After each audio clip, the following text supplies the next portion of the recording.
This is the Haulin Assets podcast where we show you how to start and run your own trucking company. Ever wanted to go out on your own? Follow Chris as he goes through the highs and lows of running on his own authority.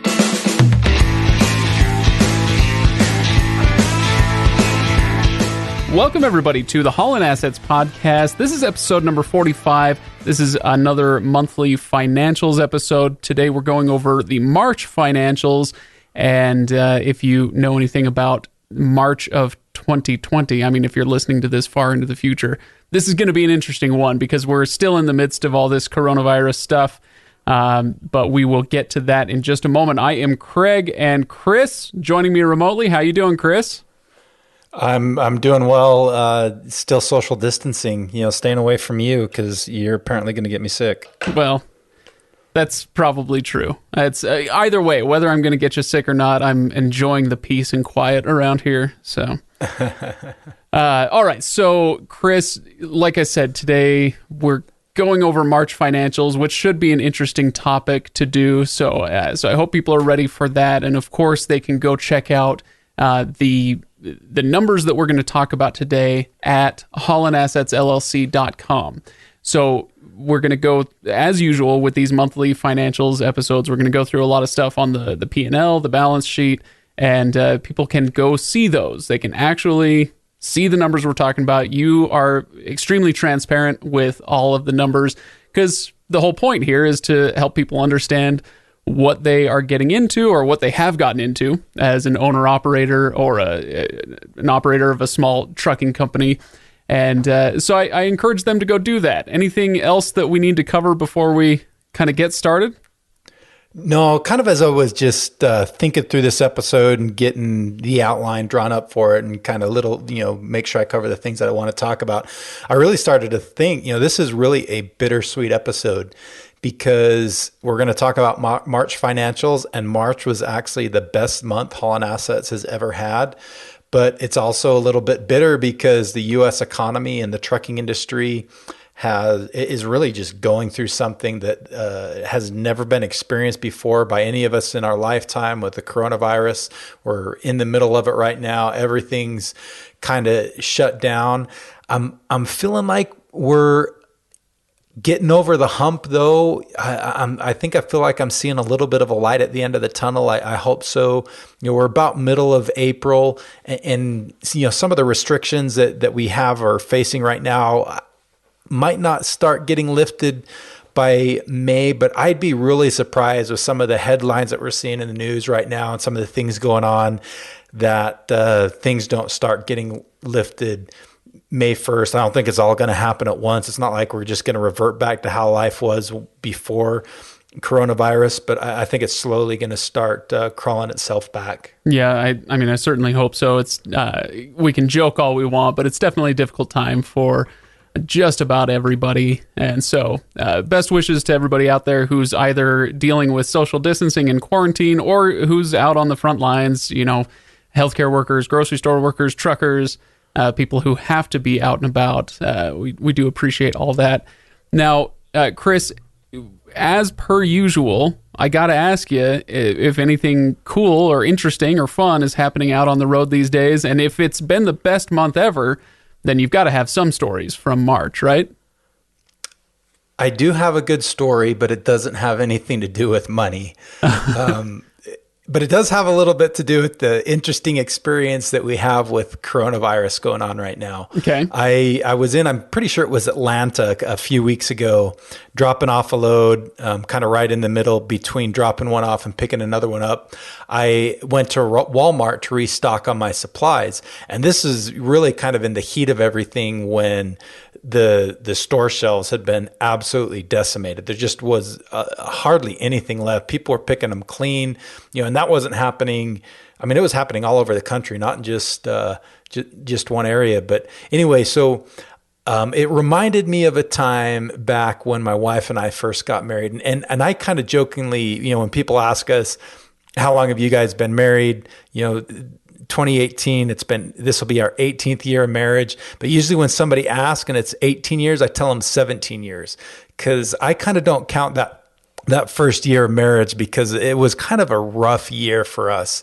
and just kind of getting adjusted to each other and learning how to live together. And I'm sure it was all my fault. I'm sure I had to just kind of learn what it's like to be a husband. But it reminded me of one of the experiences that we had, because I go into the Walmart, and one of the things that I like to eat on the road is I'll actually make some tuna fish sandwiches, tuna fish salad sandwich. I don't know what you want to call it. I take some tuna fish, add some Miracle Whip to it, and some sweet pickle relish, and throw them between a couple slices of bread, and that makes a good sandwich for me. No, it doesn't, actually. You just alienated at least half of our audience by not doing mayonnaise and dill relish.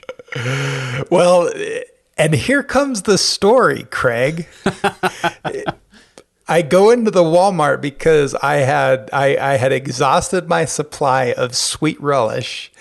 And it's really funny because my wife and I usually have that fight over mayonnaise and Miracle Whip. I'm a Miracle Whip person. She's a mayonnaise person. And I go in to replenish my sweet relish, and there is no sweet relish anywhere on the shelves to be found. And there is one lone bottle sitting all by itself of dill relish. I'm like, it can't be that bad. I'll go get dill relish. Well, so that's what I get. So let's take a step back to that first year of marriage. I'm all proud of myself. I decide to make an egg salad sandwich for myself. This is in that first year of marriage. The ingredients are really similar to that tuna sandwich. And I mix it all up. And I give it to my wife. She takes one bite of it and just gets this sour look on her face. And, I'm all proud of myself for making her lunch, making me lunch. She's usually the one she's a much better cook than I. So she usually prepares the food. And, I'm thinking I'm all this. And I get this just like, she practically spits it out, and she, she goes, "What did you use in this?" And I name off the ingredients, and I'd use dill relish. Well, she didn't like the dill relish. She's a sweet relish person. And so, that was one of those things that kind of made that first year of marriage a little bit rocky. Well, when I went and took a bite of that tuna sandwich after I'd made it on the road with that dill relish that I went and bought at Walmart, I don't know if my taste buds are changed or what, but it definitely wasn't good. And so, honey, 18 years ago, when I fed you that sandwich, you were right. I was wrong. This sweet relish is better. Wow. I mean, you could not be more incorrect, but whatever.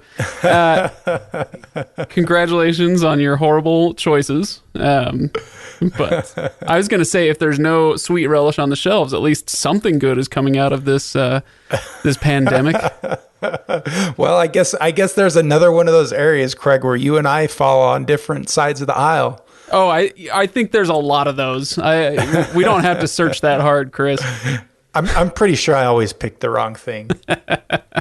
All right. Well, Chris, let's talk about your March and why you said, well, maybe let me back up.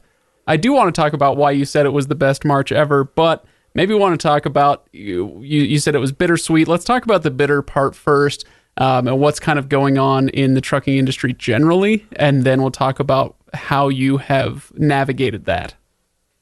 Yeah, so like with everything, that bitter pill is a little easier to swallow if you follow it up with a little bit of sugar, right? Exactly. So let's talk a little bit about the downside.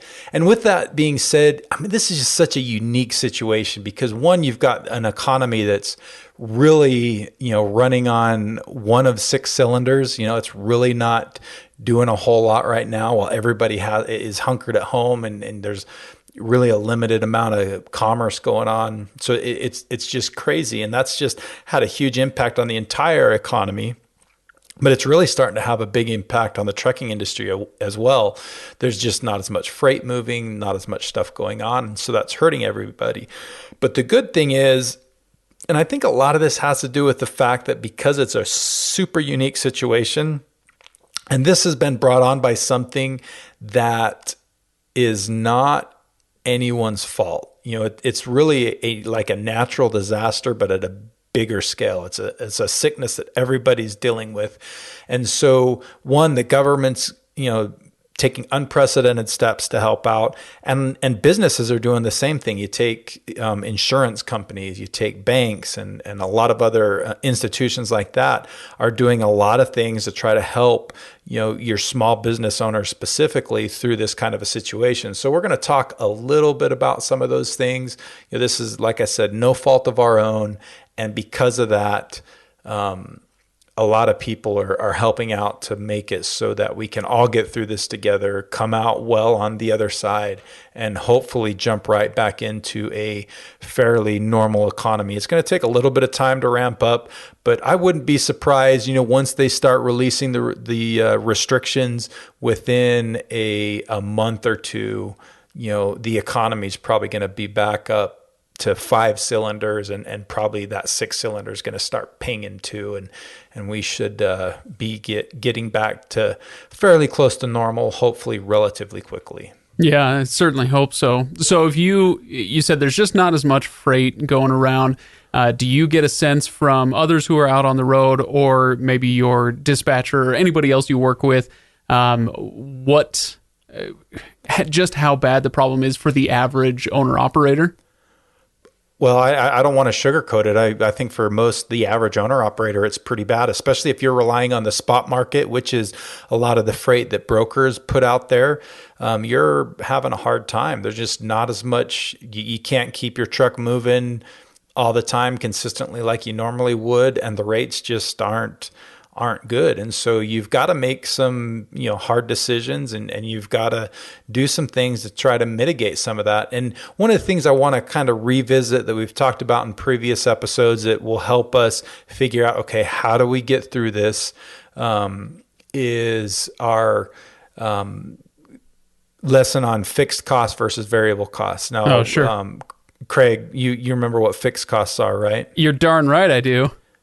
Okay, so all right, let me see if I can do this, and then let me ask you this. Let me think. Can you tell me what the 2 biggest fixed costs a typical trucking company is going to have? Well, so your truck payment, and your employee cost. Or no, that's a variable cost, isn't it? No, so it is a variable cost. Dang it. So your truck payment and your insurance payment. There you go. Very good. So I'm going to lump truck and trailer into one. So those 2 payments are going to be probably your biggest monthly expense. And then your next biggest is going to be your insurance. And those traditionally are considered fixed costs. Your employee, if you're an owner operator, you're the driver, a lot of times you're paying yourself by the mile. Whatever driver you've got, you're paying them by mile. And so, there's a couple things you can do here. If you've got employee drivers and you can't find freight, it may not be a bad idea to put them on unemployment. In fact, in a lot of situations, especially for the people that are making, $60,000 or less a year, unemployment, because of the incentives that the government is putting on right now, they actually might make a little bit more money on unemployment than they would normally. That's amazing. It is amazing. Can an owner operator put himself on unemployment? Yeah, they're still kind of working some of that stuff out. Traditionally, an owner-operator, a self-employed person cannot, but because of some of the stimulus package stuff, it sounds like they are starting to let self-employed people do that. Interesting. So I assume from what you're saying, we don't necessarily have any wisdom to offer on how to go about doing that yet. I don't have the specifics. I do know the unemployment offices in every state are working around the clock to work through this. They have resources. So check with your state's unemployment offices. They can help you through the process and show you how to do it. It's different in every state because it's a state administered program. So get with them and they can help you out with that. Yeah. Okay, so with these fixed payments, let's zero in then on the truck and trailer payment that you mentioned. What can people do about that right now?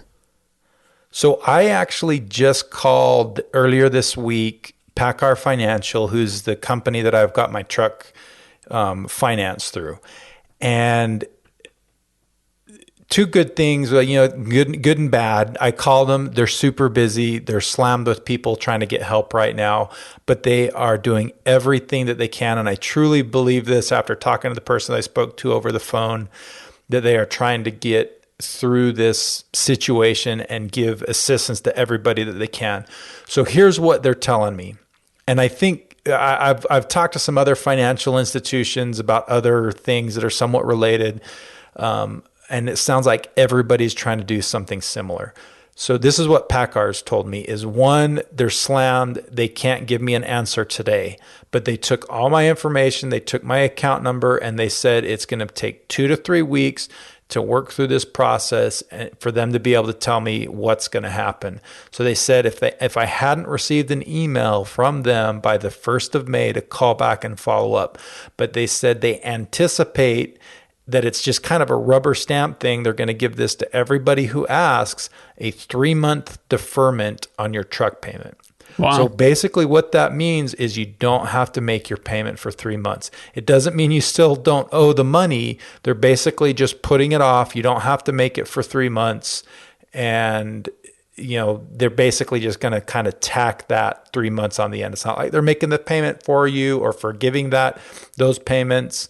They're just letting you push that further off so that, it'll help ease the cash flow crunch. And that's a perfectly, in my opinion, that's a perfectly good situation, a perfectly good resolution to this problem. It's fair to them because they'll still earn the money.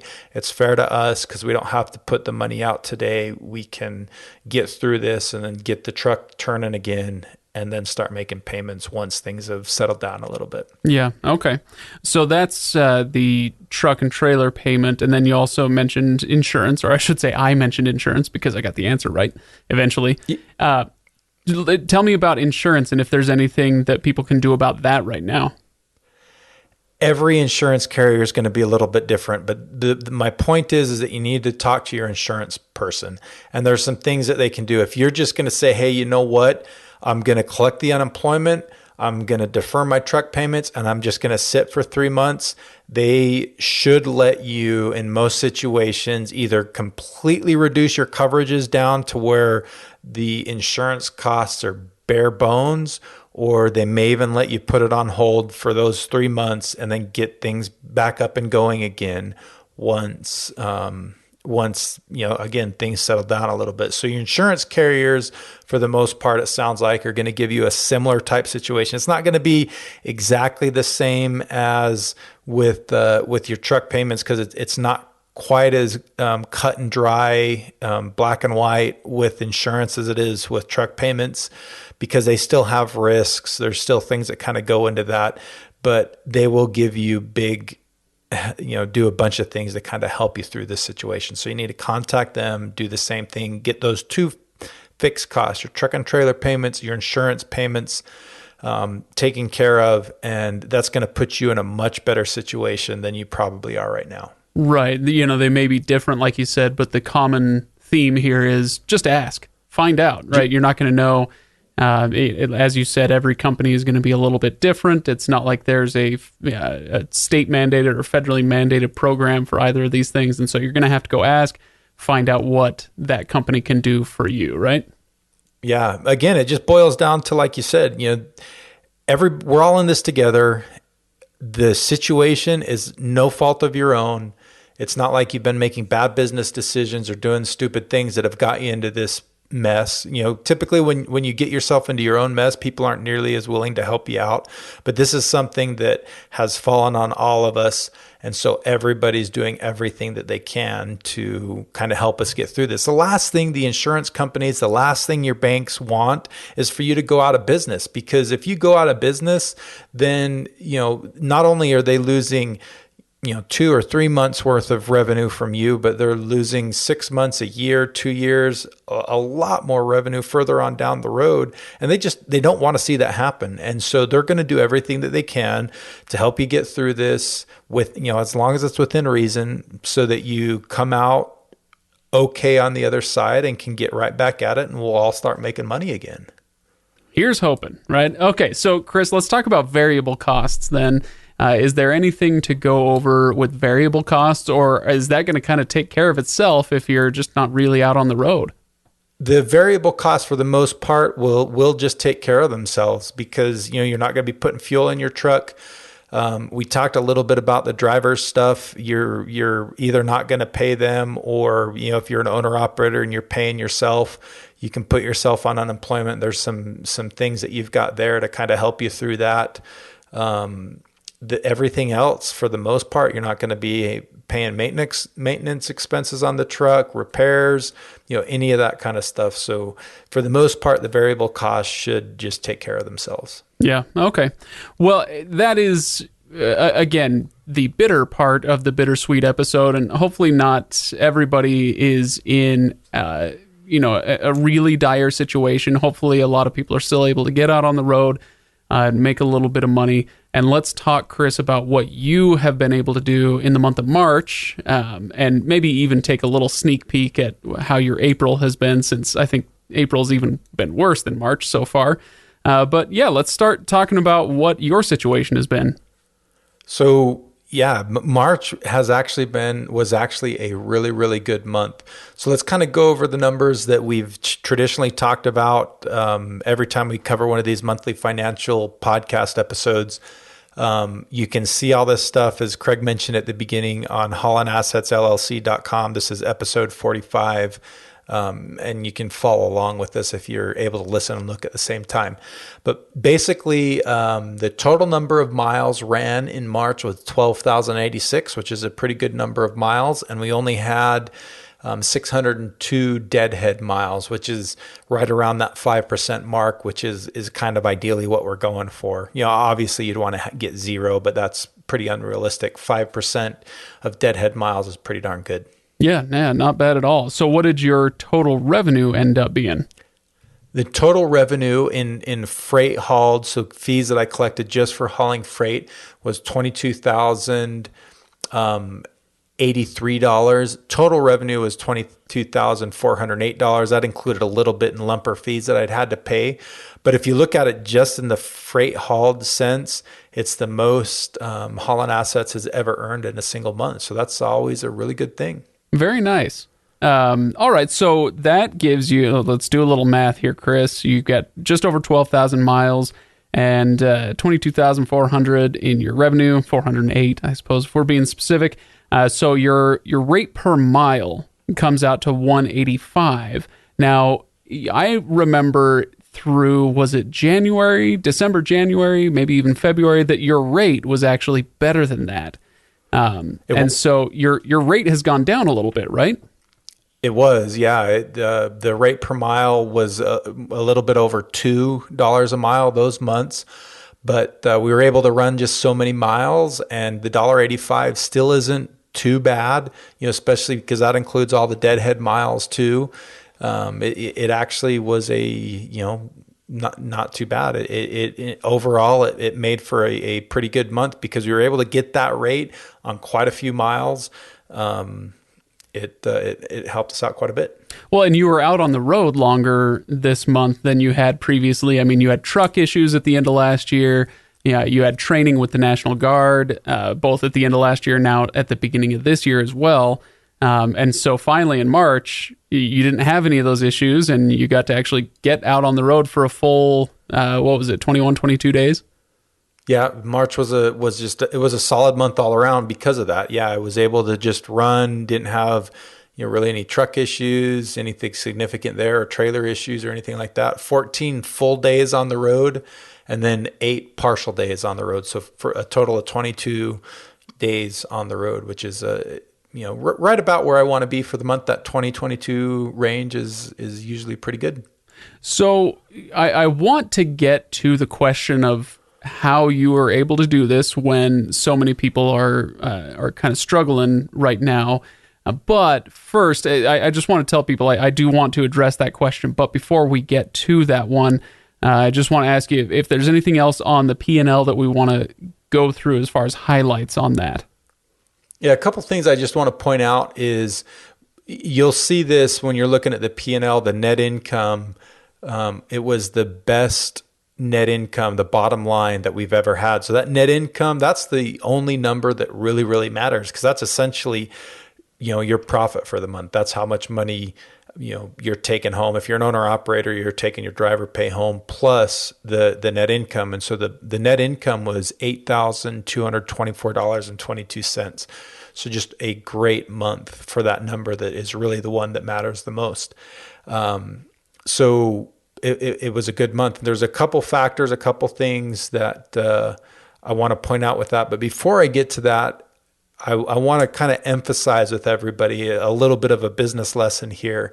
That $8,224, a good month, but that's one of those things you don't want to go spend all of that money in one place, especially now, because you look at that. That's what I made in March.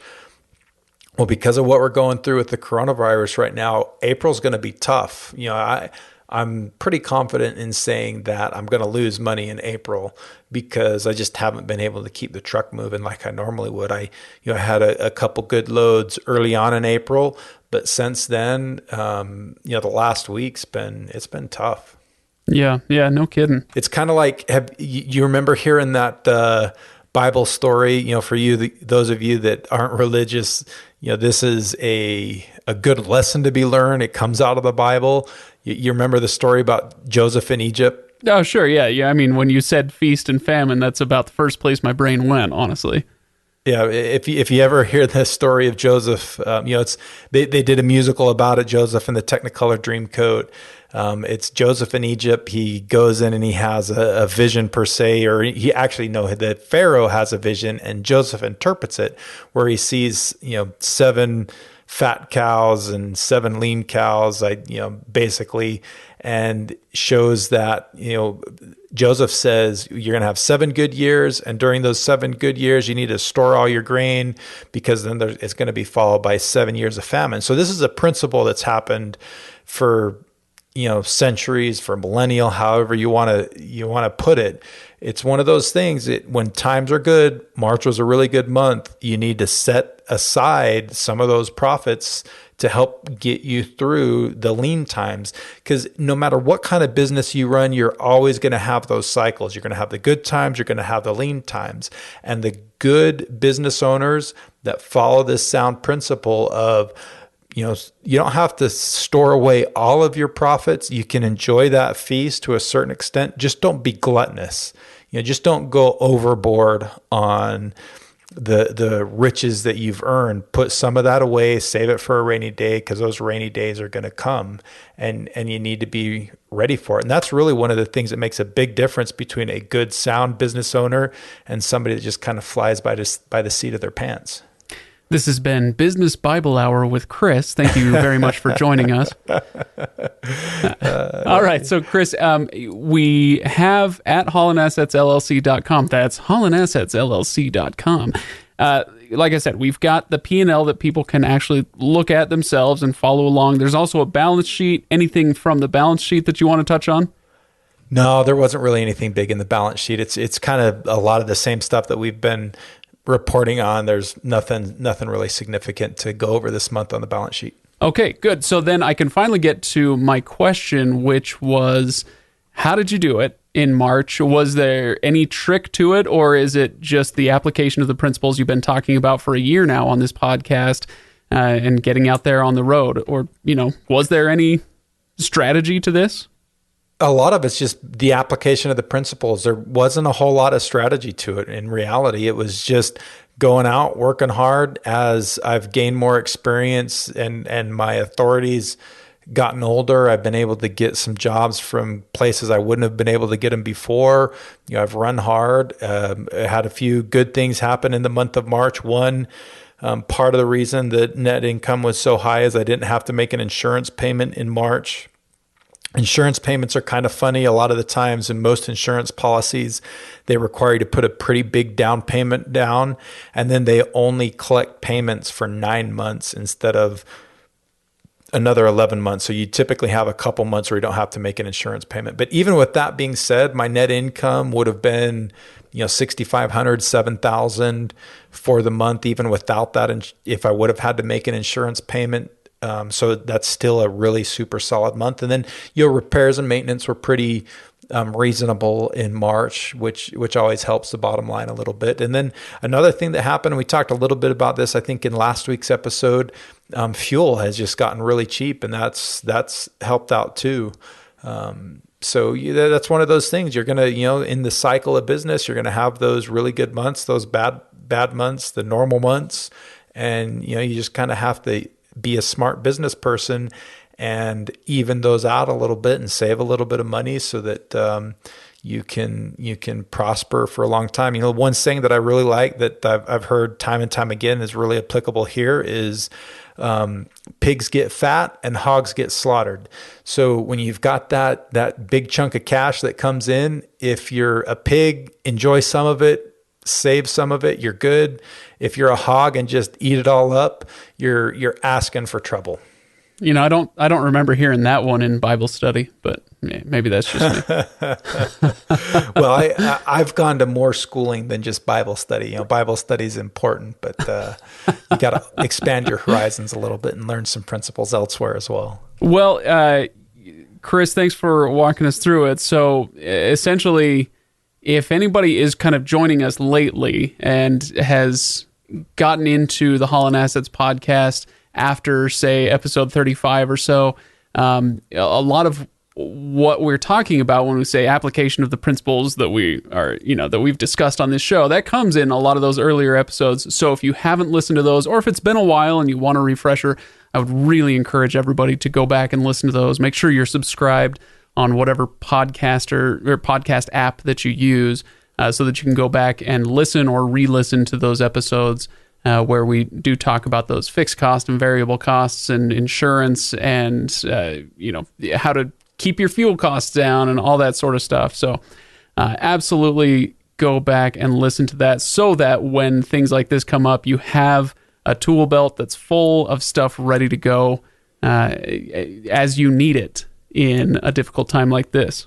Yeah, absolutely. I think the moral of this podcast, this episode, is just really, use that sound business logic and that principle to, save a little bit of money when times are good so that you've got a little bit of cushion when times aren't so good. And then like right now, when times aren't so good, you've got some resources. Go after those resources, use those resources. We all have to hunker down a little bit for the next few months as we work through the softening of the economy because of the coronavirus. But if you are diligent and you work hard at applying the business principles and utilizing the resources that are available to you, a lot of resources become available from the government, from your banks, from your insurance companies, and from other partners that you do business with. A lot of places right now are reducing payments on things, eliminating payments, allowing you to defer payments. Utilize those and, defer as much as you can so that you can kind of keep the lights on. They may be a little bit dim for the next few months, but then you'll be able to flip a switch, turn things back on, and hit the road hard as soon as, restrictions are lifted and the economy starts to crank over again. Hear, hear. All right. Well, here's hoping, Chris, that your April isn't too bad. I guess we will reconvene we'll reconvene in a week on a different subject, but in a month, I'm excited to hear about how April goes and see if you even are human. And if you can have a down month, we'll find out. I think you'll see my human side in April. I'm pretty confident of that. All right. Well, I will chat with you again next week then, Chris. Okay, sounds great. Have a good week, Craig.